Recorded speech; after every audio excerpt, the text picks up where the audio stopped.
Well, it's hard to believe, but this month, actually this past week, marks 35 years since Chippendale Rescue Rangers officially debuted on Disney Channel. Now you might ask yourself, well, wait a minute, didn't Rescue Rangers actually debut in the fall of '89 in syndication? Yes, they did, because I remember them being exclusively for a time being on KTVU Channel 2 in the Bay Area, otherwise known as Fox 2 now. I remember them being on there, and I remember them also being on for I think it was KSHB 41, I believe. KSHB 41 when we lived in Waterford. Basically, the station that is that's NBC right now, My TV right now, or yeah, My TV. Basically that's the network. That's the network that they came on when we moved to Waterford here in the Central Valley back in '89 and '90. But I do remember basically them also coming on previously to that when we lived, I think in Fremont. I'm not sure if we were in Fremont at that time or something. I'm not really sure where we were. Honestly, I think we were in Fremont. I think we were in Fremont before that. They debuted on KTVU Channel 2, now known as Fox 2. In the fall, but officially they debuted, and I remember this specifically because we lived in Fremont at that time. They debuted as a spring sneak peek on the Disney Channel, and Disney Channel basically had this series of spring sneak peeks. They had this series of spring sneak peeks of a lot of the upcoming animated shows that would go to syndication in the fall, and then later on, inevitably, the Disney afternoon.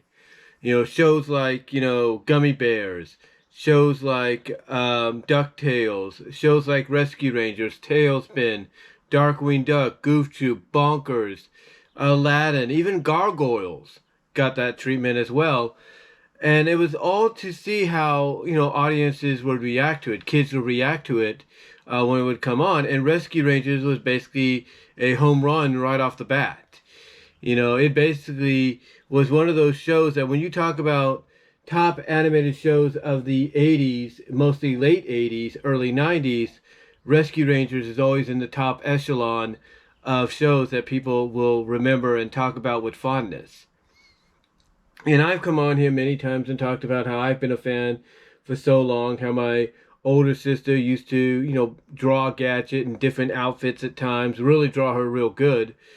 Almost like she was working for Disney. That's how good she would draw her and color her in. She would put her in different outfits with different, color hair and stuff like that. But, like I said, I've been on this channel, for the past 15 years, over 15 years. And one of the things I talked about a lot is my love for the Rescue Rangers show, for the series, for the characters, for the certain episodes. Like Double O Chipmunk was one of my favorites. I mean, who could forget that? I mean, that's basically an episode that I look at as being an episode consisting, I should say, of a lot of firsts. It's the first time we see Dale show a more intelligent side, more inventive side of himself, and trying to want to help out the team, if you will.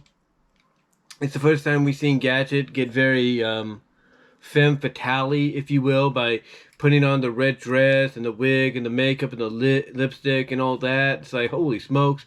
It's the first time we see her kiss one of the chipmunks on the lips, and in this case it's Dale, which led a lot of fans, even back then in '89, '90, to pretty much feel and believe, as some do today, like myself, that Disney was always intending to put those two together. And again, as I've mentioned before, even recently, there's just like too much evidence out there not to support that claim. There's too much evidence. I mean, you look at, Double O Chipmunk, you look at the episode, the beginning and the ending of the episode that preceded it, Song of the Nightingale. You take a look at Robocat, if you will. You take a look at that episode. You take a look at the little moments here and there, like a wolf, a wolf in cheap's clothing, cheaps, if you will, clothing. A wolf in cheap's clothing. There's that little moment where after she resets the metamorphosizer, and it kind of does like a little spark. She jumps into Dale's arms. It's like, and then you got carpet snaggers with Dale catching her. And again, as I mentioned before, and I don't want to go on too much about it here, because I've talked about it recently as well, and I'll link it at the end here. Basically, that was, those were moments that pretty much told me and everybody else, even back then, that yeah, Disney's planning to do something with these two, but we don't know we didn't know, I should say, we didn't know what it was going to be at that time. Because the original plan obviously was to do a theatrical series of movies based on Disney television properties, Disney afternoon properties, starting with DuckTales, and then continuing with Rescue Rangers, then doing another DuckTales like movie or inspired movie, then I think even doing a Tailspin, and then maybe another DuckTales, and then Darkwing, and so on. They had a plan. And I think Goof Troop, was going to end up where Goofy Movie, which is loosely based on Goof Troop, it was going to land in that release spot had things gone according to plan with the Disney movie tunes. With that plan to do the series of movies based on Disney afternoon properties. But yeah, I've always had the strong belief, and I know I'm probably not alone in this, that had they been able to get that movie, originally off the ground back then, that's probably what we would have seen in it, her being with Dale, despite the fact that they hinted at the idea that Dale ended up with Foxglove at the end of Good Times, Bad Times, but that's another tale for another time, if you know what I mean. But you had stuff like that. You had the To the Red. You had the Jets, the pop group, the Jets, doing the music video, doing the pop version of the song, and you can find the music video on places like YouTube and Rumble, I think, and on VENMO and else in Internet Archive, you can find it. It's out there. You can find it. Believe me. They really put a lot behind this show because, they even did a behind the scenes special for it, which you can also find here on YouTube. It's called Adventures, Chippendale's Excellent Adventures or something like that. You can find it here you can find it here on the internet, on YouTube, Internet Archive, Rumble, you name it. It's out there. And then, like I said, they had the Jets doing the theme song and everything, the pop version. They put a lot of stock into the show because I think they knew that going with the very popular team dynamic, like that shows and franchises like Teenage Mutant Ninja Turtles were known for, that helped make them a success, that they were going to have a home run on their hands. They were going to have a hit on their hands here with this series. So, yeah, 35 years later, looking back on it, it's hard to believe the impact that it's had on animation, on Disney, and the fandom on the fandom as a whole.